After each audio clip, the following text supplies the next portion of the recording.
ನೋಡಿ ಗೊರಿಲಾಗಳ ಆಹಾರ ಇವೆ ಅಲ್ಲ, ನಾವು ಟೇಸ್ಟ್ ಮಾಡೋಣ.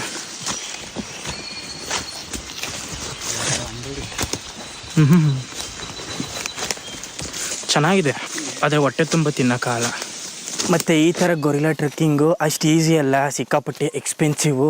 ಮತ್ತು ಪರ್ಮಿಟ್ ತಗೊಳ್ಳೋದು ಹಲವು ವಾರಗಳ ಮುಂಚೆನೇ ಪರ್ಮಿಟ್ ತೊಗೊಬೇಕು, ಬುಕ್ ಮಾಡಿ ಇಟ್ಕೊಂಡಿರಬೇಕು. ಯಾಕಂದರೆ ಇಲ್ಲಿನ ಗೊರಿಲ್ಲಾಗಳ ಸಂಖ್ಯೆನೇ ತುಂಬ ಕಮ್ಮಿ ಸಂಖ್ಯೆ ಇರೋದ್ರಿಂದ ಟೂರಿಸ್ಟ್ಗಳ್ನೂ ತುಂಬ ಲಿಮಿಟೆಡ್ ಮಾಡಬೇಕು. ಮತ್ತು ಗೊರಿಲ್ಲಾಗಳಿಗೆ ಜಾಸ್ತಿ ಹಾನಿ ಆಗಬಾರ್ದು ಅಂತ ಪರ್ಮಿಟ್ಸ್ಗಳ್ನ ತುಂಬ ಕಮ್ಮಿ ಕೊಡ್ತಾರೆ.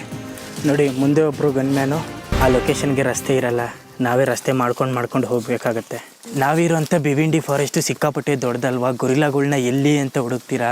ಆ ಸ್ಯಾಟಲೈಟಿಂದ ರೆಡಾರಲ್ಲಿ ಸ್ಕ್ಯಾನ್ ಮಾಡ್ತಾ ಇರ್ತಾರೆ, ಎಲ್ಲಿ ಗೊರಿಲ್ಲಾಗಳು ಸಿಗುತ್ತೋ ಅವರು ನಮ್ಮ ರೇಂಜರ್ಸ್ ಕೇಳ್ತಾರೆ, ಅವಾಗ ರೇಂಜರ್ಸು ಆ ದಾರಿಗೆ ಕರ್ಕೊಂಡು ಹೋಗ್ತಾರೆ. ಈಗ ಅಲ್ಲಿಂದ ಇನ್ಫಾರ್ಮೇಷನ್ ಬಂದಿದೆ, ಈಗ ಅವ್ರು ಹೇಳಿರೋ ಅಂಥ ದಾರಿಲೇ ಹೋಗ್ತಾಯಿದ್ದೀವಿ. ನೀವು ನೋಡಿದ್ರಲ್ಲ ಆವಾಗಲೇ, ಆ ಎಲೆನೇ ಗೊರಿಲ್ಲಾಗಳು ತಿನ್ನೋದು. ಆ ಎಲೆನ ತಿಂದು ನಾವಿರೋಂಥ ಕಾಡಲ್ಲಿ ಈ ಥರ ಜರಿಗಳು ಸಿಕ್ಕಾಪಟ್ಟೆ ಇವೆ, ಇದರಿಂದನೇ ನೀರು ಕುಡಿತವೆ.